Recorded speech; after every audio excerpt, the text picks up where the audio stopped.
Welcome to Negative Camber, the Motorsport Show, proudly brought to you by Pro Karts Race Centre. A very, very special episode once again this week where we have young Gun Max Walton joining us. Max, how are you? Good, how are you? Good, good. Welcome to the show. Hello, Lee. How are you, my friend? Great. Yeah. Recovered after the weekend, so I'm all good. Yes, yes. I heard there's been some quite boisterous celebrations for your back-to-back back-to-back title there. So some context for you, Max. We just had the four-stroke South Australian Racing State Championships Oh, on yeah. the weekend at the Barossa Go-Kart Club, and our mate at the bottom of the screen there did the double. We went back-to-back. Oh, So yeah, that was which is, I mean, winning one is hard enough. To do two in a row is sorry. more an achievement. But mate, thank you very much for joining us. Thank you for coming onto the show. Let's tell us a little bit about Max. Where were you born? How did it all start? Well, I was born in Brisbane and I got into go-karting by my mum and my dad. My mum raced cars, and she was the first lady Australian driver to race for Australia. And dad was a national Australian champion in karting and V8 utes. There you go. It's some pretty strong.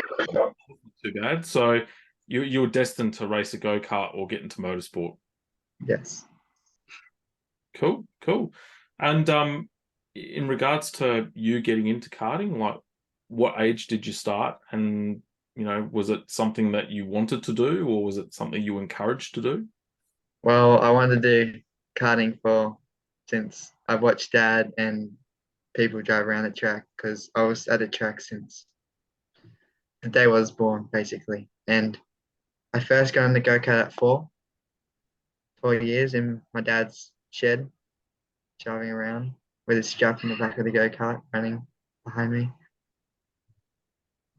Yeah. And what can you remember? What brand of go-kart was it? What was the engine? What was that I sort of think stuff? there was a four-stroke and an OTK, Tony Kart. Yeah. Nice, nice. Something about OTKs and four strokes at the moment. They seem to go very, very well, Lee. Yeah, you reckon? Oh, well, I Not as think. good as a sprint master. Oh, here we go. Here we go. Here we go. But so obviously, when did you win a first race win? I mean, was it at very young, or have you kind of built your way up to where you're at? My first race win was actually the very first race I did at 7. I Oh, won my first race, yes. yeah. And where was it? It was at Kalula, Okay. So is that, Queensland. oh yeah, Queensland. All right. So is that more regional, or is it like I'm not familiar with my Queensland geography. Well, it's just a track that it's. I don't really know. I've been there for a while now. Um, what are the things that you like about the sport? What is it that you love about? Well, the competition's really, really big, especially over in Europe. Much better over in Europe. Racing, it's good, hard, fair. Overall, it's good. Yeah, yeah. Tell us, how did you get into Europe? What was the journey behind that? So the first time I ever raced in Europe was the World Championships in 2022, which I did all right. And the way I got into the driver academy, I got picked out of all the KH field, and I was the one that represented Australia and finished second in the FIA Academy Trophy Championship.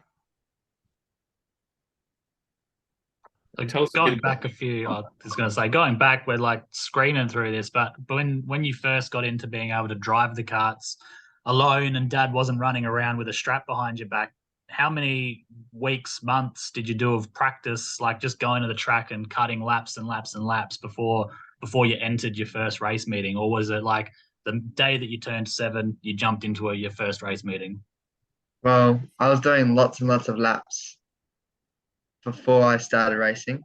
So pretty much nearly every week or every weekend after school, I pretty much get in the go-kart around the extreme karting track Yep. which is now closed down, sadly. And then I got old enough to go. Then I got into a mini rock at the age of 6, and then started driving around the extreme karting complex. And I just kept doing laps and laps and laps until day I turned 7. I went to my first race meeting and won. And I went to a comp kart then when I got into a mini rock. Yeah. We in the interview that we had with Sebastian going back a couple of weeks ago now, one of the big things was that he'd sort of had taken away was just how more aggressive the racing is in Europe compared to, say, here in Australia. And it was a shock to him. It took a little while to adjust. I mean, did you have to go through, was it the same for you, or did you adapt to it straight away? Yes, so in the World Championships in 2022, it took me a while to adapt how they raced. And so when we raced, I didn't really have the aggression as they did.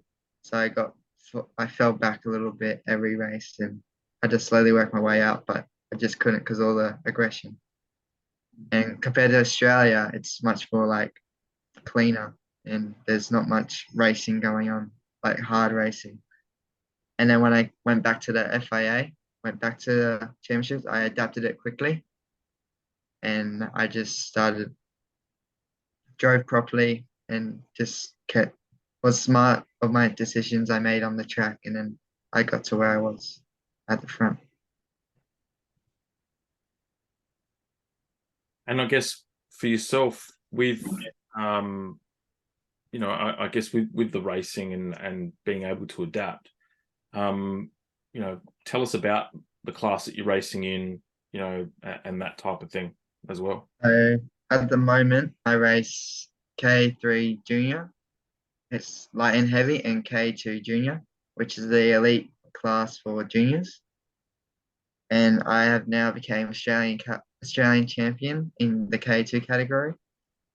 And I've won two state championships in the K2, and I've won one state champ, or two in total in K3, but one this year. Yeah. And you were pretty dominant this year in KA2. You had the championship wrapped up with the whole round to spare, was it? You didn't even really have to rock up at Todd Road. Which is good. Yeah. It makes it nice and easy if you can be so dominant, eh? Yes, it was much easier because the other people in the team had to fight for it. And in the Cadet 12 category, my teammate had 1 point separated for him in second. So it was pretty good just watching them fight it out, and I had nothing to worry about. And what do you put down like the success of this year? Like it was absolutely phenomenal. Did you work really hard in the off season, or was there something you guys found with the chassis this year that was just standing out? What was attributed to the success this year? Well, so it's the dominant thing started when I came back from Europe in 2022 at Worlds. So when I came back from there, I won 4 race meetings in a row. So the junior sprint, the rock meeting, the 2 rounds of rock, and other race meetings, which I can't really remember. And then I came into the AKC and I was winning every race in Monado, but I just didn't have the really pace for the final because I didn't save tire or anything and I wasn't smart enough to race for the lead. Then I went to Victorian States with K2 and K3 junior light, and I won K3 junior light and K2 in the same weekend, blue plate in Victoria.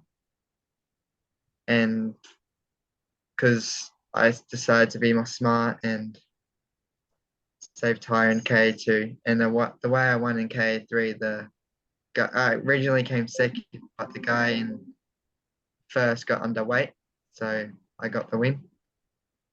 And then I went to AKC again and was more and just racing K2, more smart.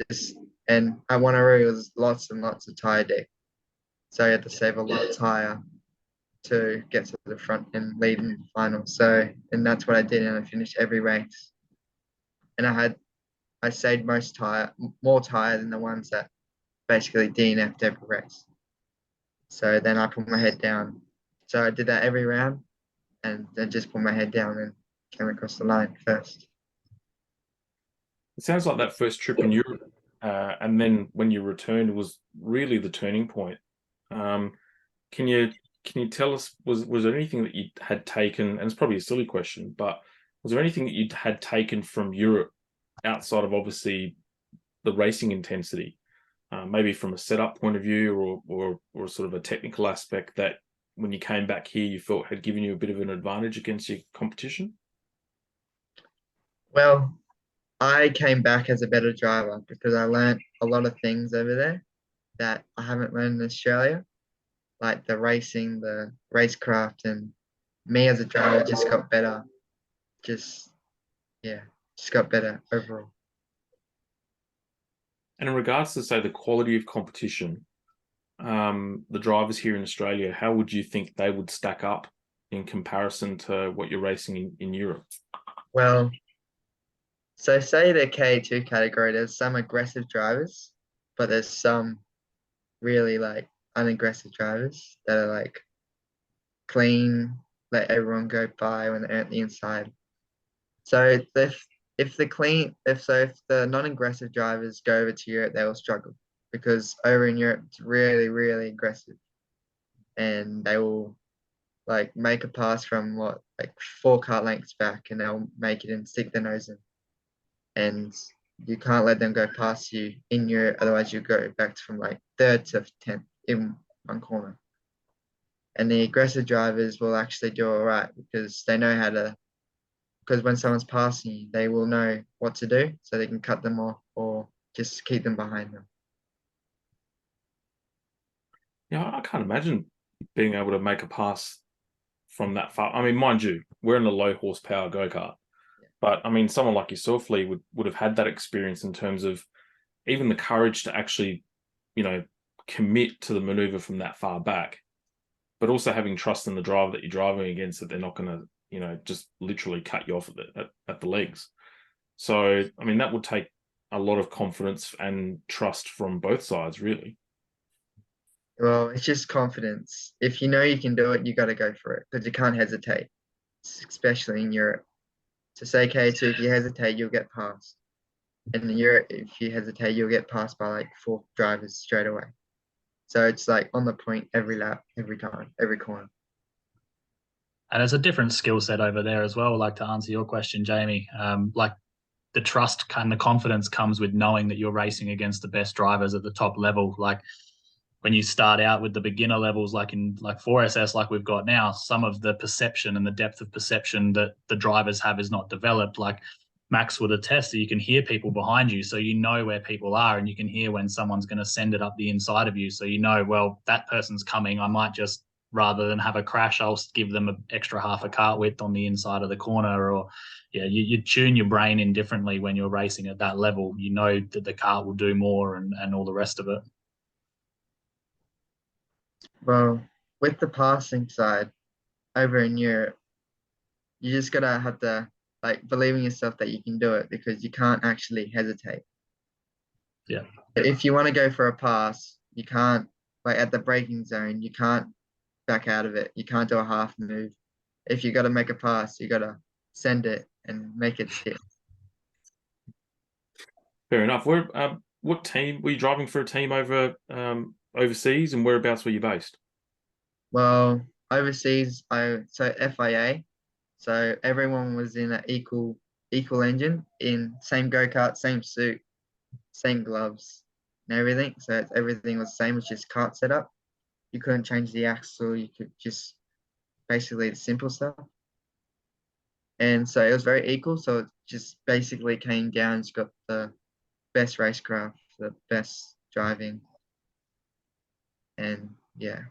And it's just, and in the 2022 Worlds, I was driving for Paran, like Australia, like here in Australia, or Shamik Racing over in Europe. So So with that FIA Academy, was it the same go-kart every single time that you had? So say, for example, you had chassis number 1, 2, 3, 4. Did you then the second round you went back and you got chassis number 1, 2, 3, 4 and engine number 5, 6, 7, 8? Or was it always drawn out of a pool? So you had a different engine each time and a different chassis each time just to really mix that stuff up? So the way it works in the FIA, so you'll have the same go-kart for all 3 rounds. Hmm. So it works. So if you get top 5 in the racing, so say heat 1, you get top 5, and heat 1, the bottom 5 will switch engines every time. Yeah. And that will go on till the end of heat 2. So end of heat 2. So you race heat 3 in the final because there was 4 races over there for Academy. So you go heat 3 in the final, the same engine that you had on. And the start of the weekend, every weekend, the start of it, you'll draw an engine, and that will be your engine for the whole practice until qualifying. And at the end of qualifying, you'll do that thing, top 5 and bottom 5 swap engines. But it didn't really affect because all the engines were pretty much all the same. Yeah. Did you find anything like because you obviously had a few top 5 results, did you find anything ever in any of the rounds where you thought, oh, maybe this engine isn't quite as strong as the one I had the last race?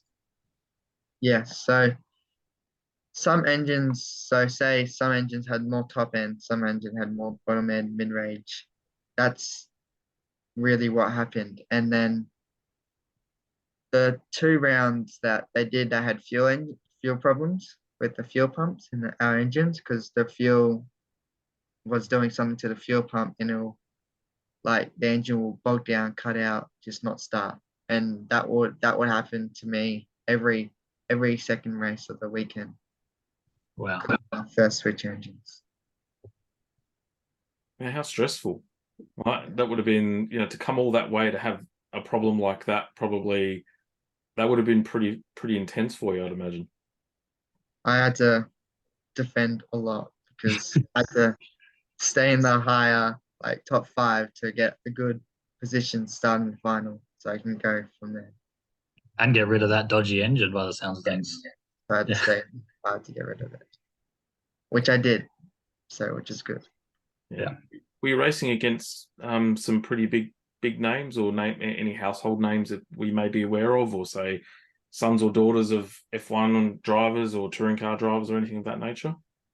Well, I don't really know the touring car side of it, but I know for a fact there wasn't any F1 drivers, like younger kids or nephews or anything, but there was a lot of driver academy drivers, like Alpine and that, the girls, like pretty much all the girls had an Alpine drive, and I never knew many of the names.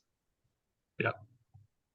How do you find the tracks that you raced on in Europe compared to what you've raced on in Australia? I know you would have seen a lot more tracks in Australia than you did in Europe, but how do the tracks compare? So 2 of my favorite tracks over there was Cremona, Italy, and Denmark in Rodby. And Cremona, and there was Trenek as well in Czech Republic. So Cremona and Trenek was tracks similar to Australia, very tight.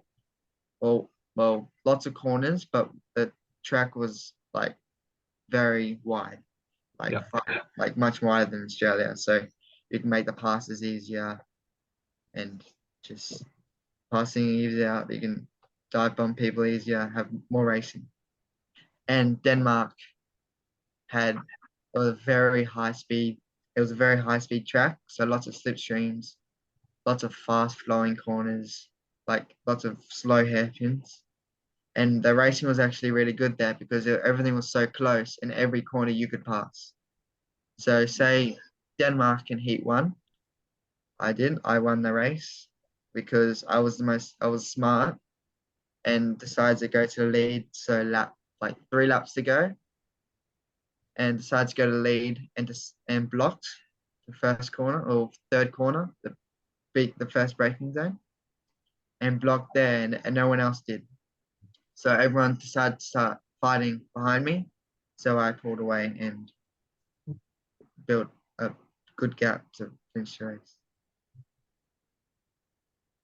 I've heard some of the tracks are nearly 12 meters wide in terms of width, which is unreal. You know, in some you'd probably what 3, 4, 5 karts wide in some places. I'd imagine with all the slipstream and all that sort of stuff as well. So that makes more sense as to why there'd be 4 meter, 4 kart length back dive bombs and stuff like that too, because you've got the width to pull it off.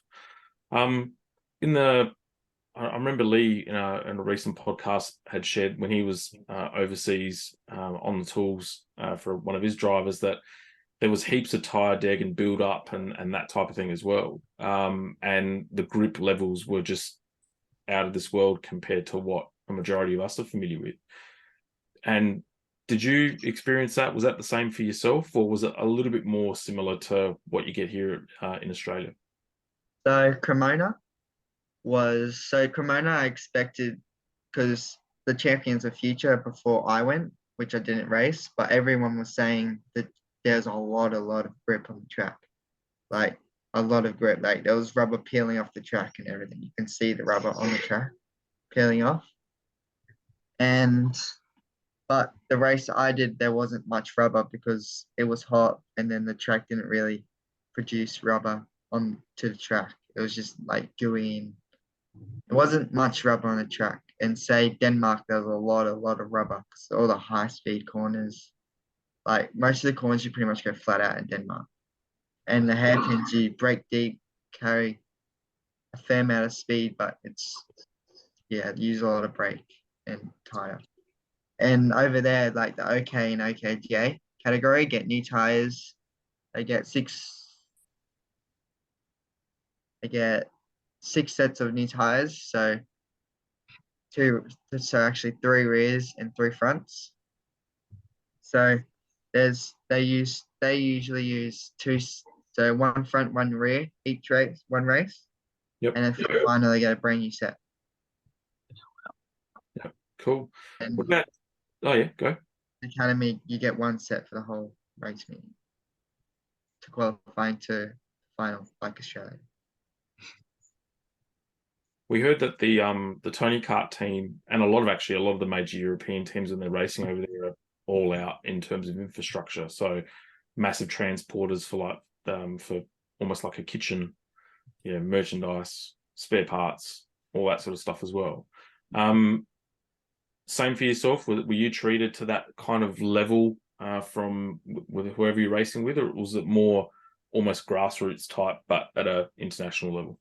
Well, it was basically Australia. We had, so in Academy, the Academy pits, we had pop-ups, like 4 rows of pop-ups, and each driver got like a 6 meter by 6 pop-up for your toolbox and everything, tables, go-kart and everything, 1 each of them. And we just had a normal truck like in Australia for parts and everything we can go to and ask the Tony Kart team.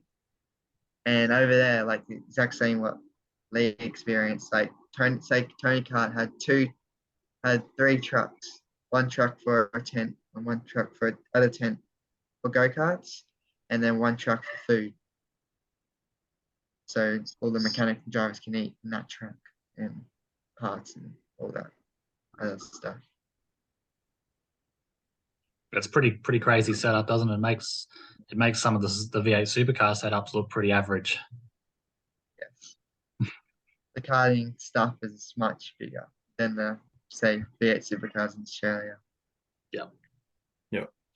With things like telemetry and data and that type of thing, I mean, did you have your own engineer or your own set of mechanics, or were you very much hands-on yourself in Academy and you're on the fly, kind of relying on your own sort of skill set to get you through?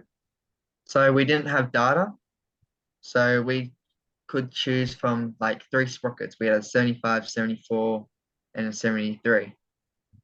So we had to choose from each one of those sprockets, and we couldn't rely on any other drivers because they were all by themselves and had to bring their own mechanic and everything.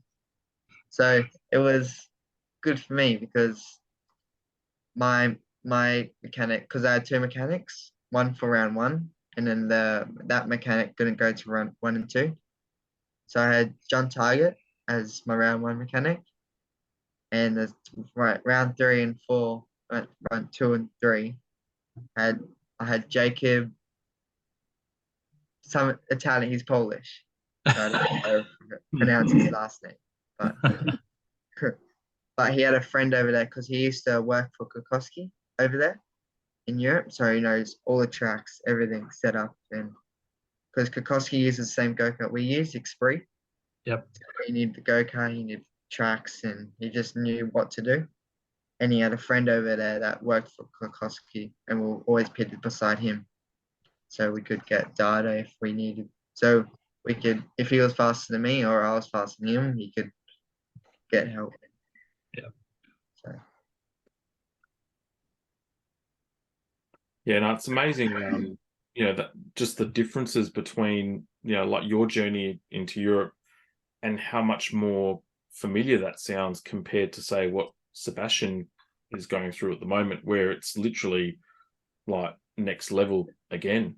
But there are some similarities, like, with grip and that type of thing, what you're saying too. So where to from here? So, like, have you got ambition to continue to try and make it to Formula One? I mean, I was speaking to a driver not on off record the other day at our local race meet, and he's got ambitions to make it to NASCAR, which is the first time I'd heard of it, which is great.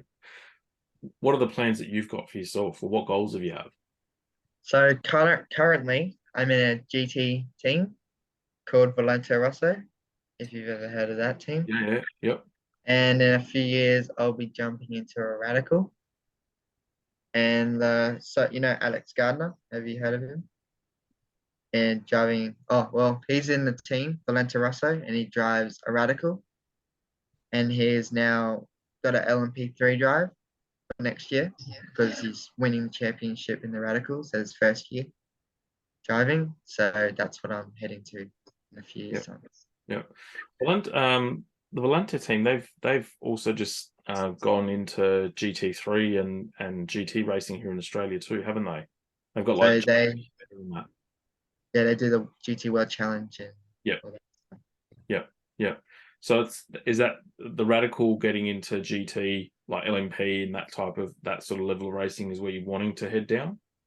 Well, the radical. So I want to do the enduros, 24-hour like Le Mans and all that, the endurance stuff. And the radicals, the LMP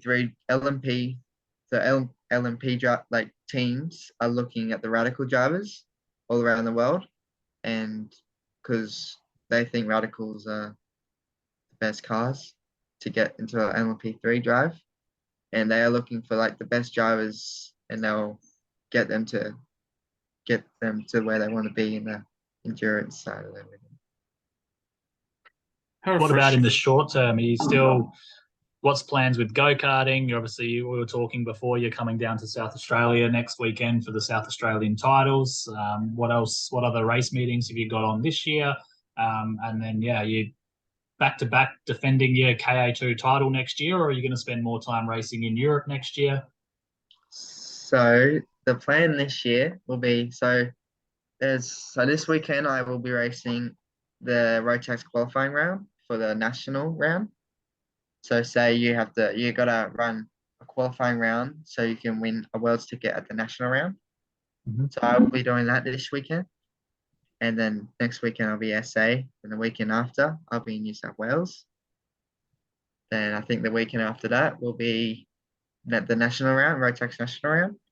So if I get a ticket, if I win that round, I'll get a ticket to the Rotax World Finals, and that's late December, I think, early December. And I will be doing the summer series in seniors. So I'll be going to seniors after all that. And I'll be there doing Enduro, the Todd Road one with Harrison Hoey in seniors. Teaming up with the Falcon, Lee. How good's that? What was that? He said he's teaming up with the Falcon for the Enduro. How good's that? They'll be a formidable team, that's for sure. Absolutely.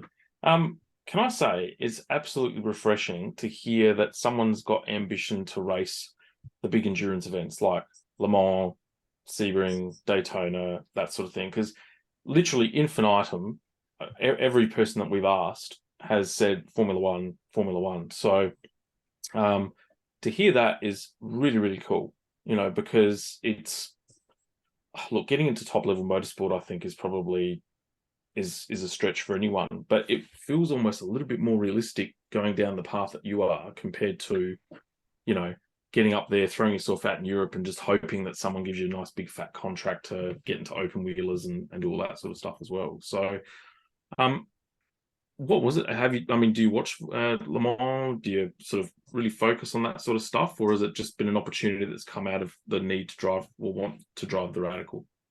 Well, the Volante Rosso team gave me a Radical drive in a few years, and I had a meeting with them and wanting to go to Le Mans, like enduro and everything, endurance races, but I haven't really been watching them because I've been working with Dad, prepping the go-karts for the race weekends, truck, getting parts in the truck, because he owns Power in Australia.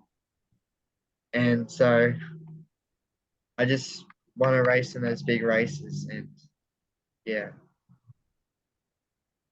It's pretty cool. Like, there's such historic races. They've been around for longer than all three of us have been alive for, really. And but they carry such a significance. And there's even class winners. It's such a massive achievement if you can get there and you can even just finish the event. It's we don't really appreciate Le Mans here, I think, in terms of, or those level endurance races here in Australia. They kind of, everyone likens it to Bathurst because that's really all we have. But La Sarthe over in France is just, it's another level again, and extremely fast piece of road. Yeah. What's the Radical like to drive? Or have you actually seen one? I've never driven a Radical. Okay. I will be driving a car in the next few years. When I'm 16. Yeah. It's 2 years time. Awesome. And I guess for your training and exercising and stuff like that, what do you do outside of the car? So my stepmom is a PT.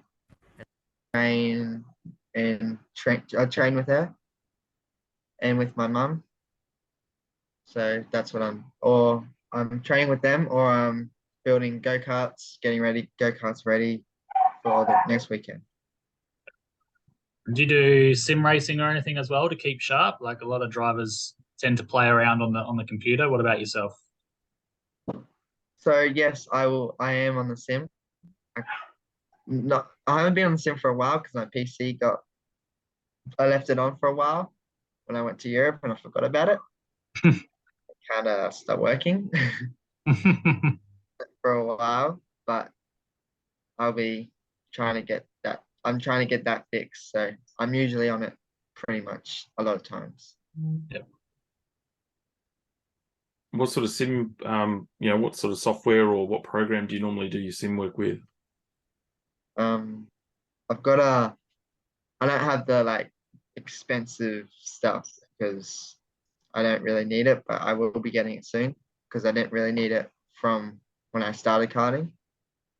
And I will be getting, so right now I've got like a next level sim with the Fanatec DD1 steering wheel, like the blue thing, blue one steering wheel. Yeah, I've got that so far, but I will be later on in the years go by, we'll be getting like a proper sim. Yeah. And what sort of program are you racing on? Are you like Assetto Corsa or Kartcraft or iRacing? It will be iRacing or Car Racing Pro. Yeah, the sim nerd out of the two of us is the guy at the bottom of the screen there. So if you need help with sim stuff, he's your man. Yeah. For me, I need the real stuff, man. I need to feel the G-forces and all that sensation. Computer games for me is PlayStation. That's about it. So, but yeah, I have actually driven Lee's sim when was it? Late last year, I reckon. Yeah, and that was pretty cool. Like, all jokes aside, you've got the full setup though, haven't you, mate? You've got like pedal box, proper seat, all the screens and all that sort of stuff. It's next level. So I can appreciate where sim plays its role now in terms of prepping drivers or getting them familiar with tracks and stuff like that too. So yeah, get your PC sorted quick and get back up to speed. I want to see a Lee versus Max race on streamed through Twitch and stuff like that. I reckon that'd be cool. Oh, we were talking before. I got to get a bit better before I do that. Or maybe I can give you some driver training on the sims when you come down to Adelaide next week. You can pop in and use some of the sims here at work, and I'll give you some driver training on them. I'll get Dad to get me. I'll ask Dad. Yeah. I'll probably come to you. Sims. So with when you're saying that your dad owns, is he he's like the head of Paralin in Australia, or is he do Shamik, or is that they're completely separate? So Shamik was the old team with Paralin, but Shamik has now got moved aside, and now it's just Paralin Australia, which my dad owns. So he owns that team. So yeah. And how big is it? Like, I mean, how many drivers would they normally have at, say, an AKC meet, for example? the AKC, we have 24, 25 drivers in a tent. So we've got the 2 Shamik tents and a few pop-ups, but later on we will be getting another tent with Paralin. And yeah, we're processing to get all Paralin tents. So it's a proper show. Nice one. And your kart down here in Australia, is that a silly question of Paralin as well, or do you have something that gives you some familiarity for overseas? Yeah, I've got a Paralin.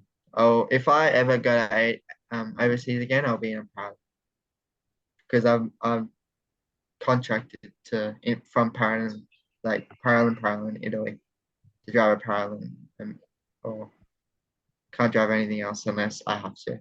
Like the FIA had to drive an Xpree. And what did you think? I mean, what are the differences, or what are the things that you like about the Paralin versus, say, the Xpree that you had driven overseas?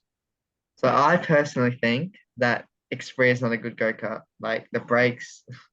The brakes, mate, go for it. But it's an opinion. Brakes are very good. Yeah.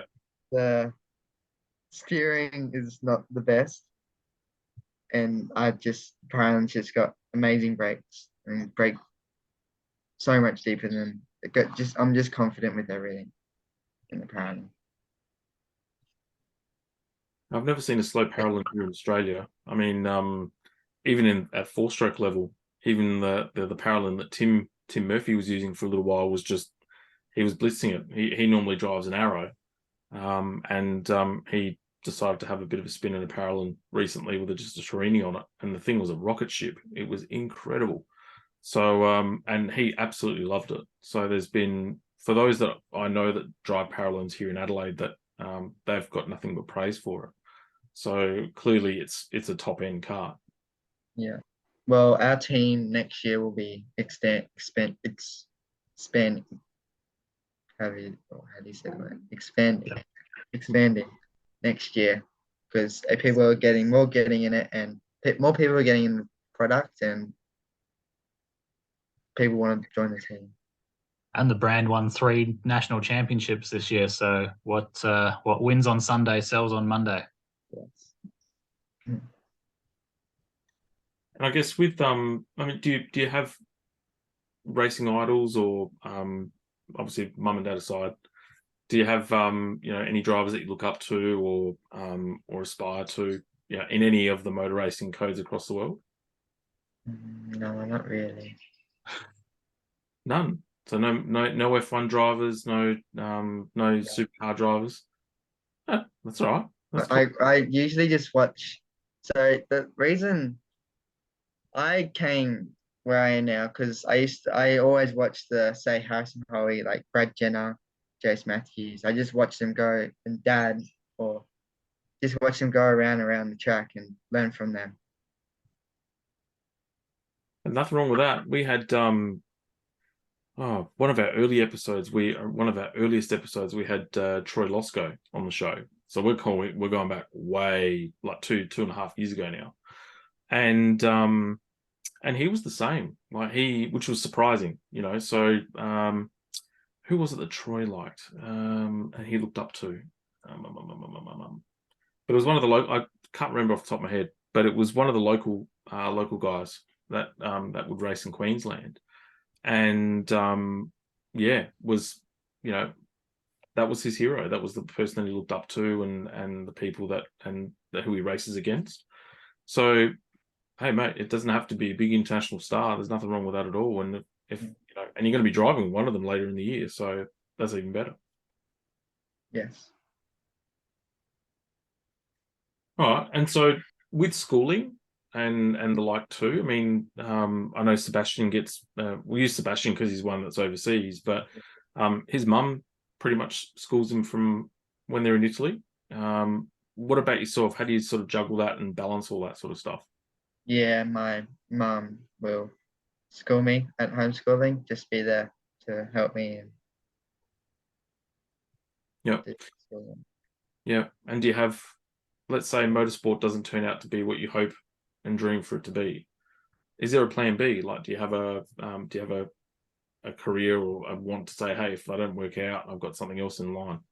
Not at the moment, but I'm looking to see what because I don't really know what I want to do yet in terms of schooling and other stuff. Yeah. It's hard when you grow up doing motorsport because it's just so much fun and it sets the bar so high that trying to think of doing anything else for the rest of your life is a bit boring. Yes. What about other sports? Like, for example, at school and stuff like that, were you a runner or a swimmer or play basketball, soccer, or anything like that? Well, when I was younger and motorsport wasn't so I wasn't so busy with motorsport, I used to say at school, I used to this things called running clubs, and used to do that, just run, and used to play soccer. I did lots of sport. Now it's just kind of gone away because I'm never actually at home. I'm always around the country. Yeah, no, it's funny with once you at a very young age, what I'm starting to sort of understand with the younger drivers that we speak to is that they make a decision very, very early that it's motorsport and that is it. And so like everything else that they do kind of supplements that. Whereas I suppose for someone like, say, myself, for example, where I wanted to have an aspiration to be a racing driver when I was young, but I didn't have the support from my parents and stuff like that. The plan B was always, you know, the education piece, and then I do a heap of sport now in the background to sort of just keep me fit to race the car. I don't think myself, like looking back, that, you know, I had the ambition and the dream, but didn't have that infrastructure in place. So it's really cool that you've actually got that behind you now. But also that these young kids that are just so single-minded and focused, that is it. We're gonna throw everything at it. You know, which is pretty cool. You know, it's kind of like that could have been. I see it as, well, that could have been me if I had known then what I know now. Yeah. So, you were like that too, weren't you, mate? You were very, at one point it was karts, and then things changed. Yeah, flat out. Or was it the track testing? Always at the track testing, and it was all one eyes forward in being motorsport. And then then reality set in when I knew that we weren't going to have the ability to go forward. So I just changed and pivoted, and now I'm involved in karting still, or motorsport, just for work. So it's been good to be able to be pivoted and get back into it and make it my career. We're very much advocates for women in motorsport, and in particular, sort of advocating and championing that cause. And it's not often that you say you've got a mum that was involved in motorsport herself, but then also, you know, we always try to sort of see what it's like at a global level, whether women and girls are being encouraged to race. Now, at Sebastian's level, it's still very, very male dominant, in the respect that they've got, as a sport, they've got a lot of work to do to kind of level the playing field a little bit, a lot of work to do. At your level, is it the same? Were there girls competing with you, and what's the general feeling like racing with people of the opposite sex? Well, yeah, there's lots of women that are very, very good at driving. Like, say Europe, there was two women that were battling out first, second, or third, like every race. So they're very good racers. And say this year, Cadet 12, Lana Flack, that she was winning the championship at one stage, and she was like one of the first cadet. She was the first cadet driver to win a round at the Australian Kart Championship. So there's lots of very good things that women can do. Yeah, look, absolutely, and that's the thing. It's something that I think we need to be more aware of, and it's good to hear that you acknowledge that. Whereas overseas, for example, at the top end level, it's almost non-existent still, which is quite sad. So, you're very fortunate that you've got that influence in your life in the background too, I think, as well, that keeps you grounded, and you've got a role model there that that women can drive. So, yeah. Oh, awesome. Well, what can I say? It's been amazing having you on, buddy. Thank you. It's been, both Lee and I wish you all the best. I mean, we read the results quite a lot. We review a lot of the AKC stuff, and I said this to Sebastian the other week. We've read the name out many a time in terms of the results. So we definitely monitor and watch your progress. And hey, we look forward to seeing you one day lining up on the grid at Le Mans or Sebring or one of the major endurance events. That'd be pretty cool. Yes. Thank you. No worries. All right. Thank you for joining the show there, Max, and best of luck. And yeah, we'll speak to you soon, and definitely keep in touch with us and let us know how your journey's going as well.